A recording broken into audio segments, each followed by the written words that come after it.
बिट्टू, चिंटू, राकेश और पप्पू 4 दोस्त थे। चारों ही एक नंबर के चोर थे। एक दिन चारों दोस्त एक सेठ के यहाँ चोरी करने गए। चोरी करते समय सेठानी जाग गई।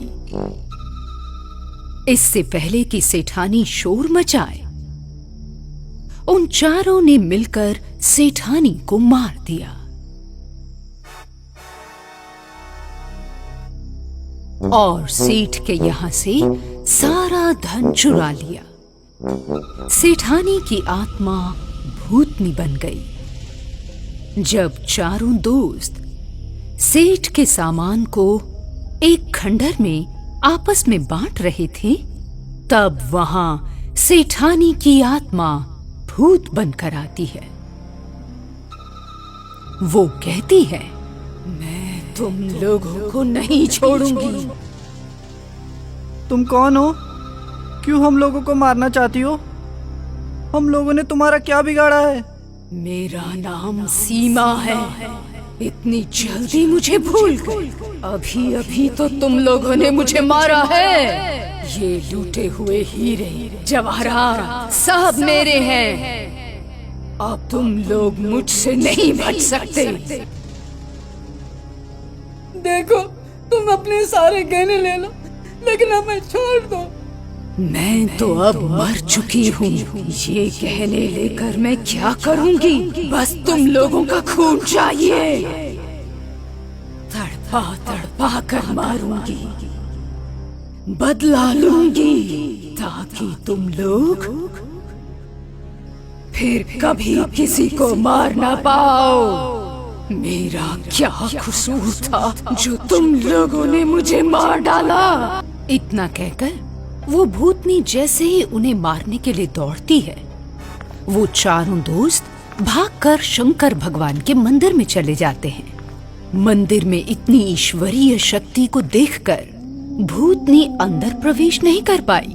वो चिल्ला चिल्ला कर कहने लगी, भगवान का मंदिर तुम्हें कब तक बचाएगा? कभी न कभी तो मेरे हाथों जरूर मरोगे। ऐसा कहकर भूतनी गायब हो गई और फिर चारों दोस्तों ने राहत की सांस ली। यार, आज तो हम लोग शंकर भगवान के मंदिर की वजह से बच गए, लेकिन अब वो दोबारा आएगी तो क्या होगा? देख यार, मैं एक बंगाली तांत्रिक को जानता हूँ। वो बहुत सारे तंत्र मंत्र जानता है। हम लोग उसके पास चलते हैं, वो ही हमें बचाएगा। तो किस बात की देर? चलो अभी तांत्रिक बाबा के पास। लेकिन अभी तो रात के 2 बजे है। वो तांत्रिक सोया होगा। कहीं वो सारा गुस्सा हम पर ही ना उतार दे, तब क्या करेंगे? नहीं यार, वो बंगाली तांत्रिक मेरा दोस्त है। मैं कितनी बार उसके घर गया हूँ। उसको किसी की जरूरत नहीं पड़ती। उसके सारे काम वो भूत ही करते हैं। इसका क्या मतलब? मैं समझ नहीं पाया। भूत कैसे काम करते हैं? मैं जब भी जाता हूँ तो दरवाजा भूत खोलते हैं।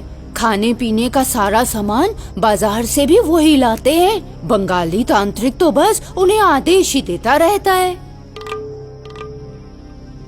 तब तो बड़ा सिद्ध तांत्रिक है। चलो चलते हैं। इस भूतनी से तो वो बंगाली तांत्रिक ही हमें बचाएगा। चलो भाई। रात के 2:30 बजे चारों दोस्त उस बंगाली तांत्रिक के घर जाते हैं और जाकर डोर बेल बजाते हैं। बेल बजते ही घर का दरवाजा खुलता है। चारों दोस्त मकान के अंदर प्रवेश करते हैं।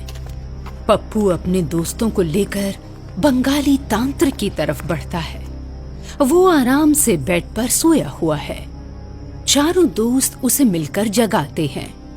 वो नींद से उठता है और कहता है, अरे पप्पू, अचानक इतनी रात को, और वो भी अपने दोस्तों के साथ? चलो ठीक है, आओ बैठते हैं। हम बहुत बड़ी समस्या में फंस गए हैं। बड़ी मुसीबत में है। कोई बात नहीं, मैं समझ सकता हूँ।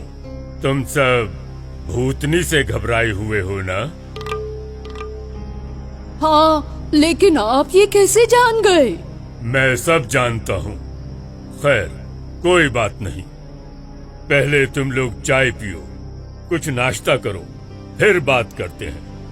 ऐसा कहते हुए तांत्रिक हवा में उंगली घुमाता है। ए मैसान, जितना जल्दी हो सके तुम जागो और चाय नाश्ता लेकर आओ। तांत्रिक का वाक्य सुनते ही हवा में ही नाश्ता और चाय सबके लिए हाजिर हो जाता है, जिसे देखकर बिट्टू, चिंटू और राकेश आश्चर्य में पड़ जाते हैं। ये तो गजब हो गया, नाश्ता चाय लाने वाला दिखा ही नहीं। तुम लोग उसको देखकर डर जाओगे, इसीलिए मैं उसको यहाँ नहीं लाया। कोई बात नहीं, अब नाश्ता करते हुए, चाय पीते हुए बातें करते हैं। हाँ, तो अब तुम लोग सारी घटना बताओ। हाँ, सारी घटना बता पाओगे या तुम लोगों के साथ जो घटना घटी है मैं बतलाऊं? इतना कहकर तांत्रिक सारी घटना सुनाता है। बिना देखे सब कुछ सही सुनने पर वहां मौजूद सारे दोस्त हैरान रह जाते हैं। ये तांत्रिक, यार किसी तरह हम लोगों को भूतनी के माया जाल से बचा ले। हाँ, मुसीबत से तो बच जाओगे, पर वो भूतनी बड़ी खतरनाक है। उससे बचने के लिए मुझे शमशान सिद्धि करनी पड़ेगी, जो कि बहुत खतरनाक सिद्धि है। उसमें तुम लोगों को मेरी मदद करनी पड़ेगी। शमशान सिद्धि करने में मैं तंत्र विद्या में सबसे अधिक शक्तिशाली बन जाऊंगा। फिर तुम लोगों को ये छोटी छोटी चोरियां भी नहीं करनी पड़ेंगी। हम पांचों फिर जो चाहेंगे वही होगा। हे तांत्रिक बाबा, इसके लिए हमें क्या करना होगा? कुछ नहीं, बस थोड़ी मदद करनी पड़ेगी। तुम लोग ध्यान से सुनो। जो लाश आज शमशान में दफनाई गई है, वो शमशान पर हुकूमत करने वाली तेलिया मशान है। लेकिन शमशान में तो लाशें जलाई जाती हैं। ये दफनाने वाली बात, ये तो समझ में ही नहीं आई। यही तो बात है। कुंवारी लड़कियों और कुंवारे लड़कों की लाश जलाई नहीं, दफनाई जाती है। वो शमशान में सबसे अलग होकर सब भूत भूतनियों पर राज करते हैं। खैर छोड़ो, मेरी बात सुनो।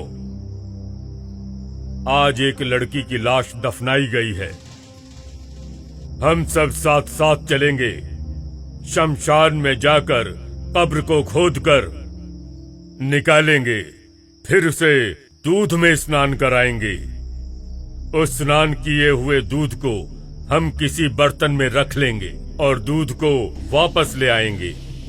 लाश से स्नान किए हुए दूध की दही जमाएंगे, दही का घी निकालेंगे, उस घी का चिराग जलाएंगे और चिराग के जलते ही भूतनी हमारे वश में हो जाएगी और फिर हम इस दुनिया पर राज करेंगे। अगले दिन पांचों ही पांचों दूध लेकर शमशान पहुंचते हैं और रात में जैसे ही लाश को जमीन से बाहर निकालते हैं, स्नान कराए हुए दूध को लेकर जैसे ही आगे बढ़ते हैं, वो लाश भूतनी बन जाती है। उसके साथ सेठानी भी थी। दोनों मिलकर इन पांचों को मौत के घाट उतार देती हैं और इस तरह शमशान का प्रयोग अधूरा ही रह जाता है। तभी तो कहा गया है कि बुरे काम का नतीजा बुरा ही होता है।